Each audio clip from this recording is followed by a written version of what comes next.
10장 마가복음 10장 13절에서 22절까지 교독하겠습니다. 10장 13절에 사람들이 예수의 만져주심을 바라고 어린 아이들을 데리고 오매 제자들이 꾸짖거늘 예수께서 오시고 문을 열으시되 어린 아이들이 내게 오는 것을 용납하고 말씀하시라. 하나님의 나라가 이런 자의 것이니라. 내가 진실로 너희에게 이르노니 누구든지 하나님의 나라를 어린 아이같이 받들지 않는 자는 결단코 들어가지 못하리라 하시고 그 어린 아이들을 안고 저희 위에 안수하시고 축복하시니라. 예수께서 길에 나가실새 한 사람이 달려와서 꿇어앉아 묻자오되 선한 선생님이여 내가 무엇을 하여야 영생을 얻으리이까? 예수께서 이르시되 내가 어찌하여 나를 선하다 했거느냐. 하나님 한 분을 전선하라고 하니라.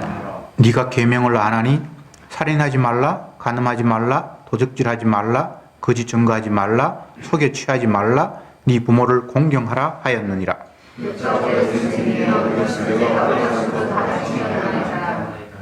예수께서 그를 보시고 사랑하사 가라사대 네게 오히려 한 가지 부족한 것이 있으니 가서 네 있는 것을 다 팔아 가난한 자들을 주라. 그리하면 하늘에서 보화가 네게 있으리라. 그리고 와서 나를 쫓으라 하시니 그 사람은 재물이 많았고 우리 말씀을 위하여서 상식을 주고 공정하며 가니라. 아멘. 두 가지 사건이 기록되어 있고 그 부분을 같이 읽었습니다. 앞에 이야기는 어린 아이들이 예수님께 와서 뭔가를 하는데 사람들이 그 어린 아이를 데리고 온 사람을 제지하고 그럴 때 예수님께서 그렇게 하지 마라. 어린 아이가 같이 되지 않으면 천국에 못 간다. 라는 이야기들을 앞에 했고 뒷부분에는 부자 청년이 와서 내가 무엇을 하면 영생을 얻을 수 있습니까? 라는 질문이 있어서 예수님께서 답하시는 내용 이 두 가지를 같이 읽었습니다. 우리가 여기에서 생각해 보아야 될 것이 어린 아이와 어른의 비교, 대조라는 관점에서 말씀을 보았으면 좋겠습니다.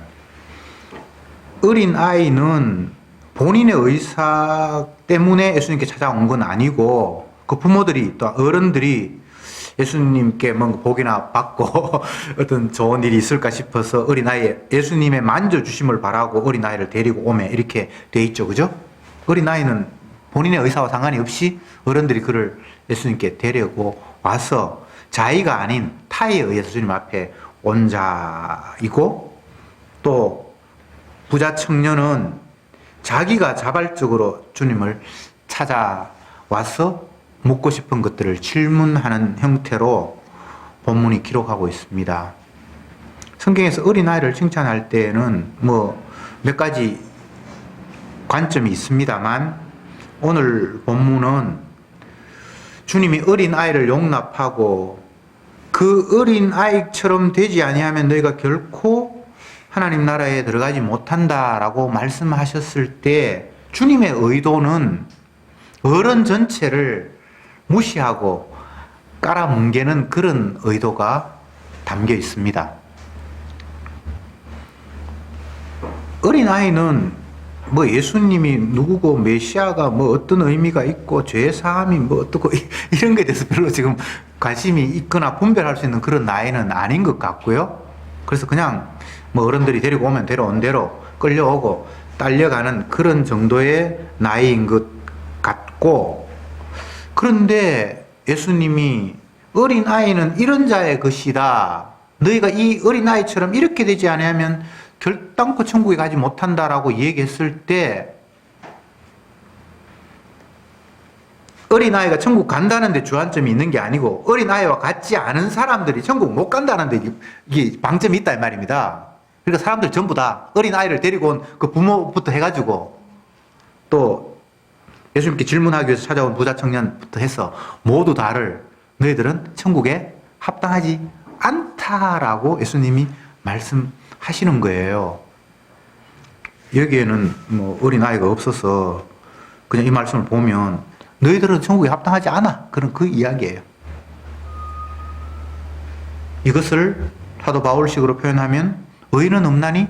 하나도 없으며 깨닫는 자도 없고 말씀에 순종하는 자도 없고 각자 치우쳐 각기 제 길로 갔다.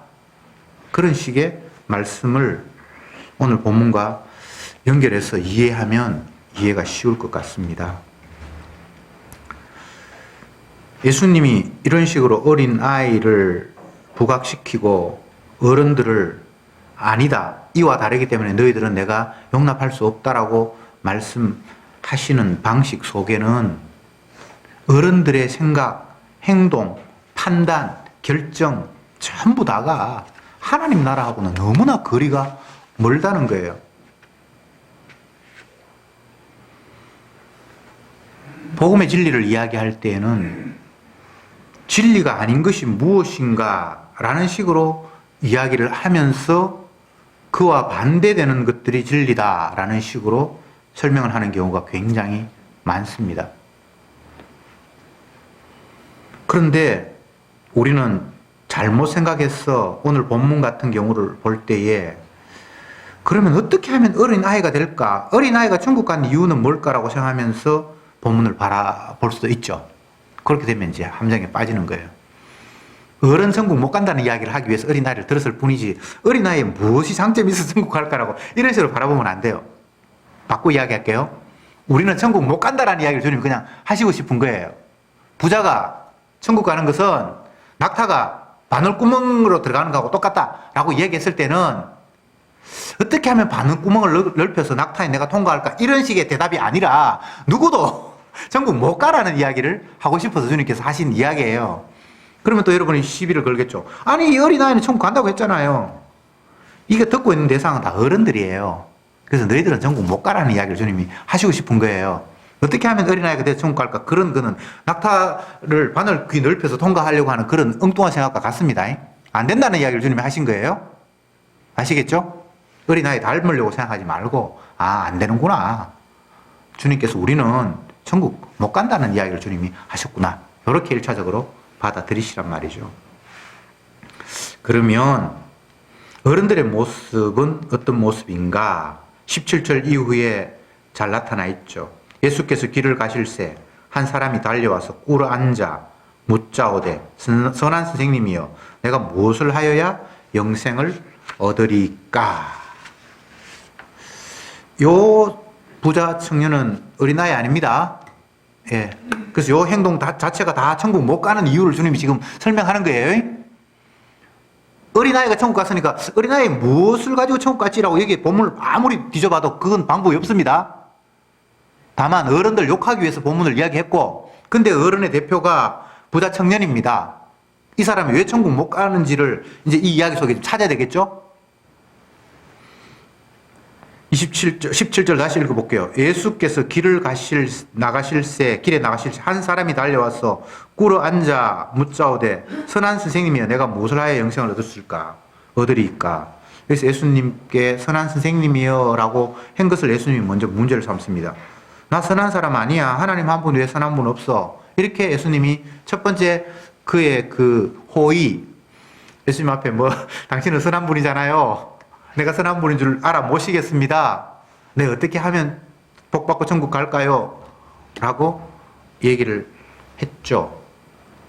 그럴 때 예수님이 자기 자신을 향해서 선하다고 한 것 자체에 태클을 겁니다. 나 안 선해. 하나님만 선해. 네 판단 그 자체가 벌써 잘못됐어. 라고 태클을 걸었습니다. 그 다음에 내가 무엇을 하여야 영생을 얻을 수 있습니까? 라는 이 질문에 대해서는 율법을 예수님이 쫙 거론하십니다. 율법이 뭐라고 되어 있냐? 이렇게 되어 있지 않냐? 근데 여기서부터 이제 오해가 시작이 되는 것이 율법을 주신 이유가 그거 지켜서 복받아서 구원 얻으라고 주신 겁니까? 아니죠. 율법을 주신 이유를 바울은 뭐라고 이야기했죠? 모든 사람을 제 아래 가두게 하기 위해서 율법을 주셨잖아요. 근데 이 사람은 율법을 지켰다고 하는 거예요. 그러니까 율법을 주신 이유 자체를 지금 파악하지 못하고 있는 거예요. 율법에 뭐라고 돼 있냐? 이런 거 돼 있잖아. 라고 얘기했을 때는 너는 율법 못 지켜. 지옥 가야만 하는 자야. 라는 이야기를 예수님이 지금 넌저시 던졌는데 이 친구는 하는 이야기가 나 그거 어릴 때부터 지켰습니다라고 이렇게 얘기를 하는 거예요. 율법 지켜서 구원을 사람 있습니까? 사람의 행위로 의롭다 할 육체는 없느니라. 율법은 죄를 깨닫게 하기 위해 주신 것이지 그거 지켜서 구원 얻는 용도가 아니야. 이것은 신약에 와서만 해당되는 이야기가 아니고 구약 율법을 주실 때 신명기의 그 내용을 보면 모세가 하나님 앞에 율법을 받아서 백성들에게 선포하는데 그 선포하는 내용 속에 신명기 마지막에 보면 너희들은 이거 못 지켜서 멸망할 거야 라고 결론을 맺어요. 앞부분에는 지키면 복 받고 못 지키면 저주받는다고 이야기를 했다가 결론은 못 지켜서 저주받는 것이 너희들이야 라고 결론이 났다 이 말이죠. 그래서 이미 구약에도 율법을 받은 모세도 이 율법은 지켜서 구원 얻는 용도가 아니라 우리가 얼마나 완악한 죄인이어서 멸망할 수밖에 없는가를 보여주기 위해서 율법을 주셨다라고 이미 결론이 났는데 사람들은 지켜서 복을 받을 수 있다고 생각을 한 거예요. 부자 청년, 이 사람은 자기가 부자 된 것을 하나님의 율법에 순종했기 때문에 그 복으로 부자가 되었다고 나름대로 자부심을 가지고 있는 거예요. 신명기 28장에 보면 하나님 말씀을 지키면 들어가도 복을 받고 나가도 복을 받고 떡반죽 그릇이 복을 받고 뭔가 잘 되는 거예요. 지키면. 그래서 지금 자기가 잘 돼 있어요. 부자예요. 그래서 복을 받았다라고 나름대로 자부하고 있는 거예요. 그래서 예수님이 율법에 뭐라고 기록되어 있냐 이렇게 되어 있지 않냐라고 하니까 그렇지요. 그거 내가 지켰죠. 그러니까 내가 복 받은 거 맞죠? 라고 주님 앞에 그래 네가 율법 지켜서 복 받았는 거야 라고 확인해 주기를 원하는 자기의 그 삶을 긍정해 주기를 원하고 너는 틀림없이 천국 백성이야 라고 도장 꽝 찍어 주기를 원하는 마음으로 예수님 앞에 나와서 질문을 했는데 앞불사 주님의 이야기는 이제 점점 더 산으로 가기 시작을 하는 거예요. 율법을 다 지켰다고? 근데 네가 한 가지 부족한 게 있네. 네 많은 거 팔아서 가난한 자에게 주고 나를 쫓아라. 이건 이제 완전히 걸림돌이 됐어요. 죽었다 깨나도 자기 것을 가져서 가난한 사람들에게 주고 싶은 마음이 없는 거예요. 가난한 자에게 주는 것도 이게 율법에 있거든요. 이게 율법이 있어요. 율법에 없는 이야기 아니에요. 자기는 뭐 어릴 때부터 부모에 공경하고 뭐 거짓 증거하지 말고 속이지 말고 도적질하지 말고 간음하지 말라 이런 이야기를 했을 때 내가 어릴 때부터 지켰습니다라고 했는데 예수님이 다른 율법 하나 끄집어내니까 그건 지킬 수가 없는 거예요. 다시 말씀드리면 율법은 지킬 수 있습니까? 없습니까? 못 지킨다라는 걸 주님이 보여주시고 너희들은 지옥 가야 마땅하다는 걸 증명하기 위해서 율법을 주셨어요. 도둑질하지 말라는 말이 율법이 없었으면 지가 도둑인 줄도 몰랐잖아. 너희들이 도둑이라고 가르쳐주기 위해서 도둑질하지 말라는 말을 주셨는데 지는 도둑질 안 했어. 복 받을 수 있는 사람이라고 스스로 율법을 왜곡 해석한 거예요. 이것뿐만 아닙니다. 율법이 얼마나 많은데요. 지키다니요. 기억도 다 못할걸요. 얼마나 주님이 율법을 교묘하게 말씀을 하셨는지. 요거 지켰다고 생각하면 저게 어겨주고 저게 지켰다고 생각하면 또 다른 게 하나 주시고. 율법은 도망갈 구멍을 다 차단해버린 거예요. 하나 뭔가를 말씀하시면 그거 지켰다고 생각했는데 또 다른 걸 또 주님 말씀하시고 그거 안 된다는 이야기를 하시는 거예요. 쉽게 제가 늘 예를 드는 거 또 한번 들어봅시다. 선생님이 학생에게 너 열심히 공부 안 해 라는 걸 증명하기 위해서 시험 문제를 출제를 했어요. 근데 선생님이 낸 문제는 지가 대부분 안다고 생각하고 정답이라고 생각한 거예요. 선생님이 볼 때 정답이 아닌데 그래서 선생님이 더 어려운 문제를 내는 거예요. 이런 식의 율법이라는 건 지키는 정도가 아니고 내가 얼마나 무식한가를 선생님이 예수님이 학생들인 우리들에게 시험 문제를 출제하는 이유는 내 점수가 어느 정도 되는지 얼마나 열심히 공부했는지 그리고 내가 주님 앞에 아는 걸 얼마나 과시할 수 있을지의 용도가 아니고 너는 공부 진짜 안 하는 돌대가리거든 깨어름뱅이거든 학생 자격도 없어라는 걸 주님이 드러내기 위해서 시험 문제를 출제한 거예요. 아이고 쟤는 빵점이네 나는 10점인데 이렇게 차등을 둘 수 있는 게 아니에요. 율법은 누구도 그 앞에서 손 버쩍 들고 나 무식합니다 라고 손 드는 게 율법의 목적이에요. 서기관 바리새인들이 세리 창기들을 향해서 저희들은 율법을 안 지키니까 저렇게 비참하게 살아가지, 손가락질 받지, 나는 율법 잘 지켰습니다, 이런 식으로 차등을 둘 수 있는 내용이 아니란 말이죠. 근데 인간들은 그렇게 생각하지 않아요. 서기관 바리새인들을 세리와 창기들이 부러워해요. 자기들은 수준이 5밖에 안 되는데 나는 얼마나 하면 저 사람처럼 될까? 무시 안 해요. 서기관 바리새인들을 창기나 세리들이 무시 안 했습니다. 존경했습니다. 부러워했습니다. 부자를 부러워했어요. 시기도 했지만 잘 사는 사람을 부러워했어요. 오늘날도 마찬가지잖아요. 인간들을 여러분이 주님의 말씀 앞에서 저나 나나 주님의 용서가 아니면 다 지옥 갈 인간들이구나, 참 불쌍하다, 이런 식으로 우리가 보지 않잖아요. 어떤 사람은 저 사람은 꽤 괜찮네, 열심히 기도한다지 뭐 이번에 뭐 자녀가 뭐 좋은 대학 갔다 그러네, 이런 식으로 차등 평가를 다르게 내리잖아요. 의인은 없나니 하나도 없으며 라고 평가하지 않잖아요. 그게 다 잘못된 거예요. 십자가 앞에서 아무도 의인은 없습니다. 모든 사람이 예수님을 십자가에 못 박아 죽였어요. 그걸 복음서가 이야기하는 거예요. 제자들 은혜 받고 능력 힘입고 뭐 별것 다 경험을 했는데 예수님을 죽이는 일에 다 하나가 되었어요. 그게 복음서의 이야기잖아요. 그러면 우리는 율법 앞에 오롯이 죄인으로 드러나야지. 나는 지켜서 복받을 자격이 있죠.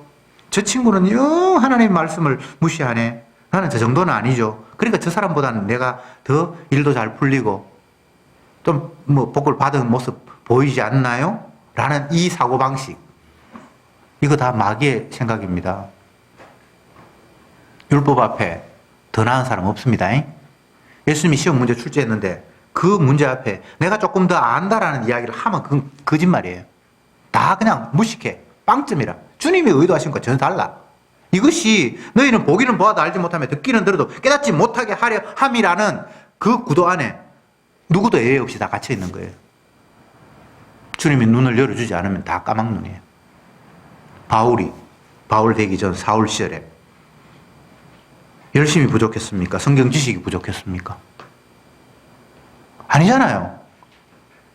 서기관 바리새인들 우리가 그냥 성경이 계속 욕하니까 우리도 그냥 쉽게 욕하는데 그들은 말씀 지키려고 안간힘을 쓴 사람이에요. 너희 행동이 서기관과 바리새인처럼 되지 못하면 결단 천국에 들어가지 못한다는 말은 그들은 열심히 했다라고 주님이 그걸 인정하는 거예요. 해도 그게 엉터리지만 안간힘 썼어요. 우리들처럼 그렇게 게으른 사람이 아니에요. 우리들처럼 성경 열심히 안 보고 일주일에 한 번 겨우 말씀 듣고 그런 사람이 아니에요. 그 사람들은 손에 말씀을 새기고 뭐 가지고 다니고 날마다 말씀에 생활하, 날마다 큐티하고 기도하고.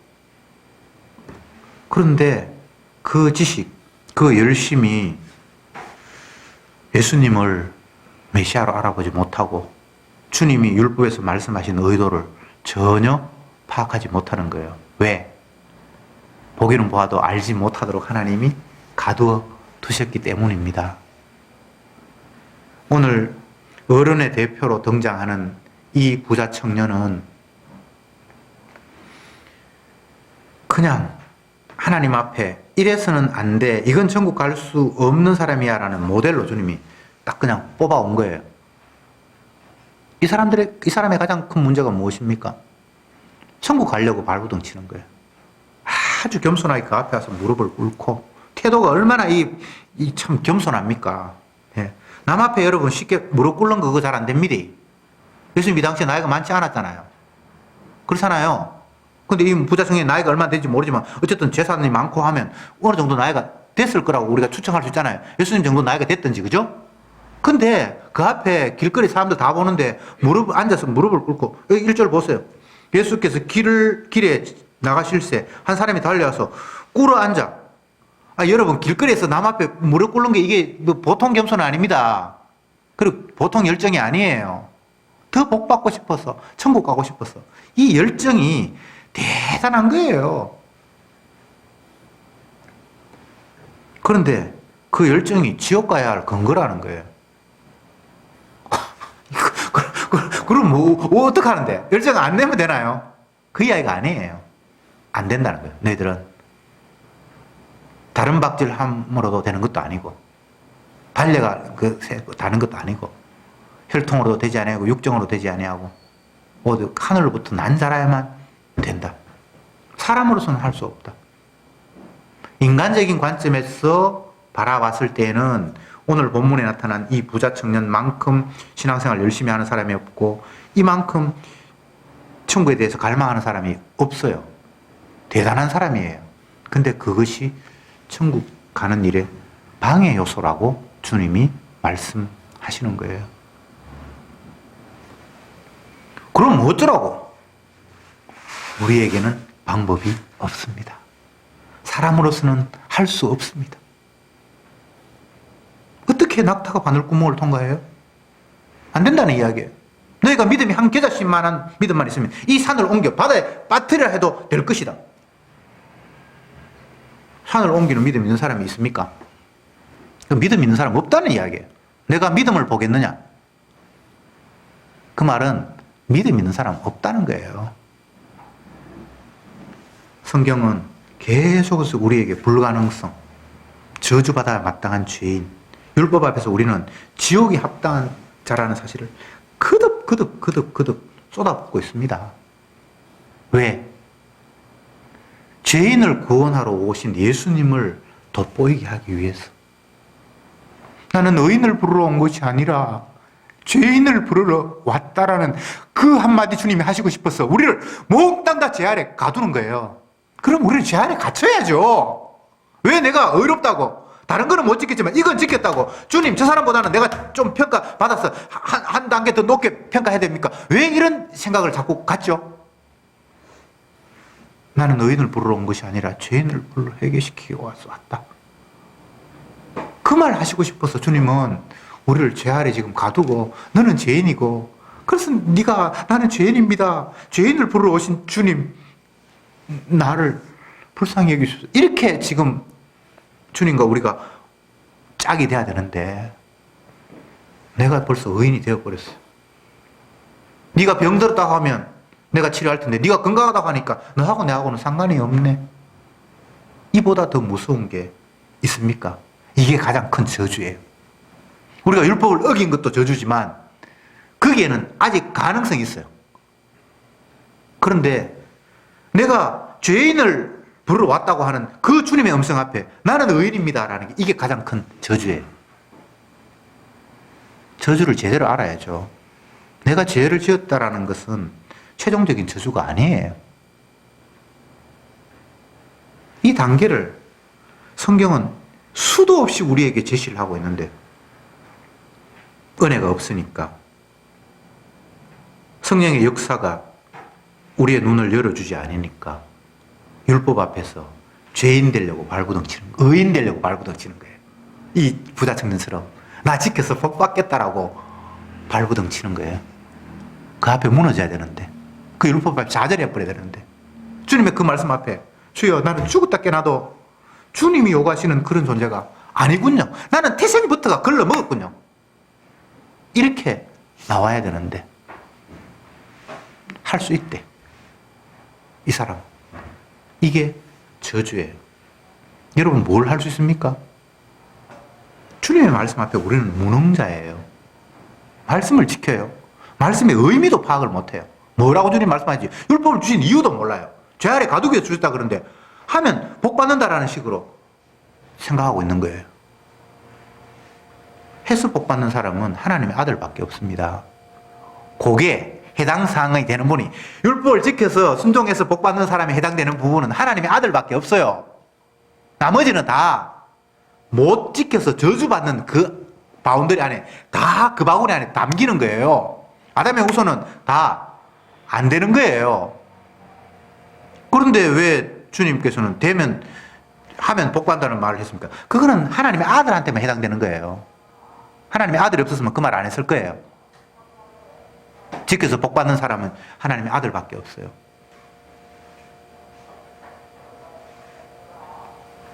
복음을 너무 쉽게 생각하는 경향이 있어요. 주님께서 말씀하신 이유는 지킬 수 있으니까 주셨겠지.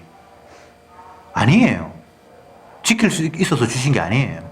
지킬 수 없다라는 것을 폭로하기 위해서 주셨어요. 그 말이 네가 도둑질 하지 말라는 말이 없었으면 도둑일 줄 몰랐잖아라는 그 말이에요. 주님 도둑질 하지 말라는 말은 도둑질 하면 나쁘다라는 이야기를 하는 게 아니라 너는 도둑놈이라고 가르쳐 주기 위해서 도둑질 하라는 말을 주셨잖아요. 그럼 율법을 주신 이유는 우리는 하나하나 다 어기는 죄인인 거예요. 이웃을 사랑하라 그러면 우리는 이웃을 이용하고 있다라는 이야기를 주님이 하신 거예요. 이웃을 어떻게 사랑해요? 주위에 있는 사람 다 나의 이용의 대상이지. 남편이든 아내든 자식이든 이용의 대상이지 사랑 안 합니다. 그게 성경 이야기예요. 자식 사랑한다고요? 맨날 교도소 가보세요. 그 자식 사랑이 되는가? 아니면 사업한다고 또 돈 벌리고 아버지 이번에 집 팔아가지고 내 사업 좀 대주세요. 그렇게 하는데 사랑하는 게 없어요. 엄마가 딸을 사랑한다. 그것도 거짓말이에요. 자기에게 도움이 되는 한에서 이용물이 가치가 있을 때만 아끼는 거예요. 끝까지 나에게 피해를 주면요 관계 끊자. 호적에서 파고 싶어요. 악한 사람만 그런 게 아니고 우리 모두가 다 악하기 때문에 다 그래요. 다 그래요. 아버지 날이 됐는데 자녀가 이제 좀 크면 뭐 선물도 하고 전화도 하고 외지에 떨어진 애들은 그러잖아요. 그게 사랑해서 그런 게 아니에요. 아직도 부모님으로부터 조금이라도 뭔가 내가 받을 게 있기 때문에 거래하는 거예요. 인간은 타고난 장사꾼이에요. 이건 본능적이에요. 뭐를 경영을 배워서가 아닙니다. 다 거래하는 거예요. 그게 조금 더 능수능란해서 더 많은 것들을 취득한 사람이 있고 그게 좀 부족한 그런 차이는 있을 수 있지만 다 거래하고 장사하는 거예요.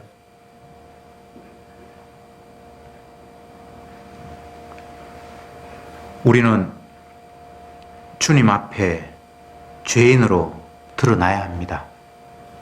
어떤 말씀이라도 주님은 우리를 죄인으로 가두는 이야기를 하셨습니다. 그러면 우리는 죄에 갇히면 됩니다. 아, 내가 죄인이구나. 근데 그 말만 하셨으면 우리가 좌절할 수밖에 없는데 나는 죄인을 부르러 왔다 라는 이 말씀을 하시는 거예요. 그래서 죄인에게는 그 말보다 더 복된 소리가 없어요. 성경 간단하죠? 근데 이게 우리에게 확 와닿지를 않아요.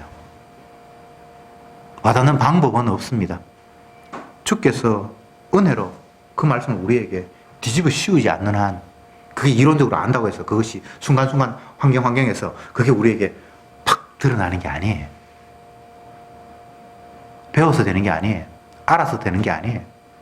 배우고 알아서 된다면 제 아들은 예수님을 안 버려야죠. 베드로 같은 사람 주님을 모른다고 부인 안 해야죠.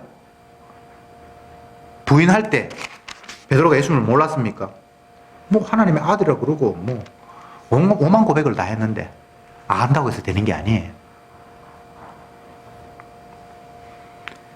안 된다는 사실을 모든 환경, 모든 만나는 사람, 모든 습득하는 지혜, 어떤 것에서도 다 성도에게는 입체적으로 다가옵니다.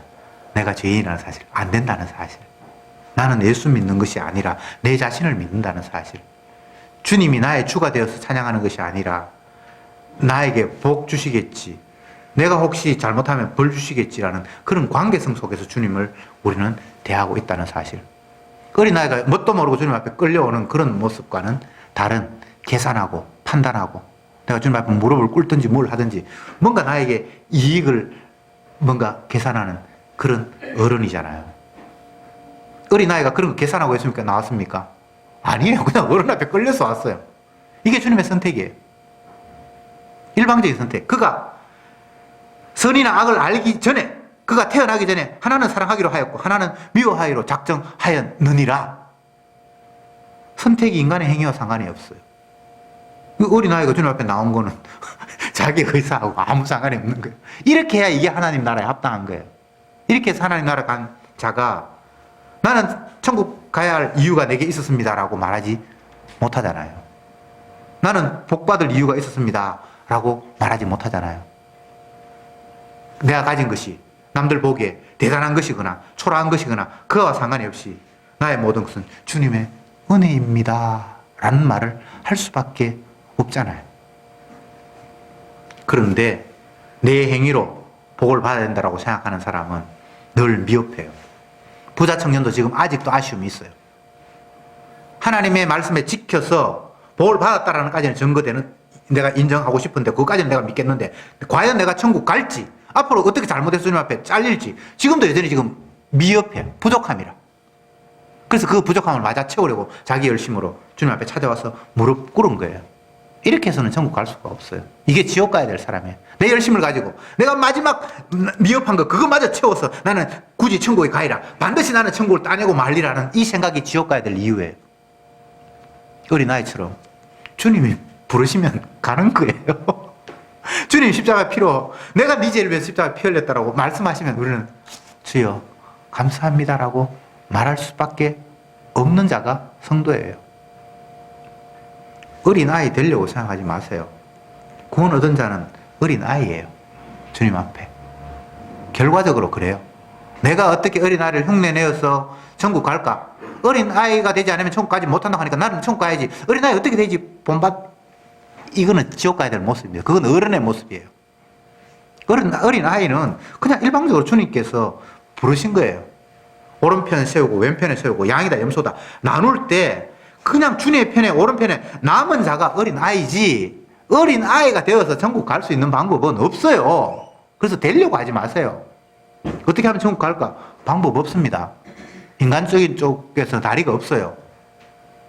야곱이 형을 속이고 장자의 복을 아버지한테 받고 형이 죽이려고 하니까 외갓집으로 도망을 가는데 그 도망을 가면서 광야에서 잠이 들었는데 하늘에서 사닥다리가 내려와서 천사가 오르락내리락 하면서 그에게 약속하신 내용이 있죠.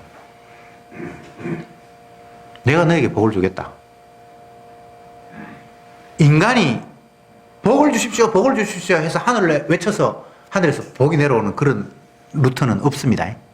그냥 일방적으로 하나님께서 하늘에서 사다리가 내려와서 그에게 복을 선포하는 이런 방법 말고는 없는 거예요.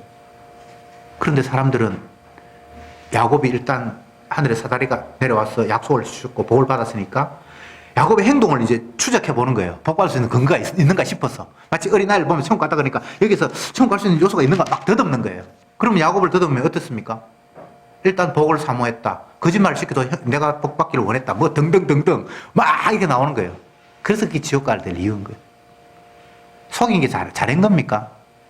아니에요. 그는 태어나기도 전에 쌍둥이로 태어나기 전에 엄마에게 약속을 하셨어요. 나중에 태어난 자가 큰 자가 된다. 이유가 없어요. 이유가 없도록 하나님이 그런 식으로 역사하신 거예요. 야곱은 평생 죄만 흘릴 뿐이었습니다. 복을 받았지만 근데 그는 알죠. 내가 행동 잘해서 복 받거나 그런 것이 아니라 주님의 자기 희생을 드러내기 위해서 하나님 나를 선택했다는 사실을 깨닫죠. 다리를 쩔룩쩔룩 절면서 평생을 사는데 다리 전달하는 이유가 뭡니까? 구약으로 보면 인간적인 관점에서 보면 그 저주예요. 병신됐으니까. 남들은 멀쩡하게 두 다리 다 다니는데 왜 쩔뚝쩔뚝 절죠? 그게 저주받았다는 증거예요. 근데 그 본인은 그렇게 생각하지 않죠. 나는 저주받아 마땅한 자야. 근데 주님의 희생으로 나를 용납하셨어 라는 것을 자기가 죄인이라고 쩔뚝쩔뚝 절면서 살아가면서 증거하는 거예요. 나 원래 저주받은 사람 맞거든. 근데 주님이 나를 용납하셨거든. 이게 정인이에요. 내가 이 땅에 성공해서 남들 보란 듯이 봐라 내가 복 받았잖아. 누가 보다 인정할 수 있어. 그게 복 받은 증거가 아니고요. 주님 나는 주님의 은혜가 아니면 아무것도 안 됩니다. 남들 볼 때 내 모습이 이렇게 초라한 것밖에 없잖아요. 뭐가 잘된 거 아무것도 없잖아요. 남들이 봤을 때 잘됐다는 것도 그게 잘된 게 아니에요. 나의 잘됨은 내가 죄인임에도 불구하고 주님이 내 죄를 담당하셔서 나를 용납했다는 것. 이것만이 유일한 성도의 자랑입니다. 기도합시다. 주님, 오늘 이 시간도 다시금 저들에게 말씀을 통해서 우리의 죄인된 모습을 덜추어 주시니 참으로 감사합니다. 죄인 그 자체가 자랑이 아니라 죄인을 부르러 오신 예수님을 돋보이기 위해서 우리가 죄인됨을 감사하게 하시고 오로지 주님의 그 끝없는 사랑만 자랑하는 저들이 되게 이끌어 주옵소서. 예수님의 이름으로 기도드립니다. 아멘.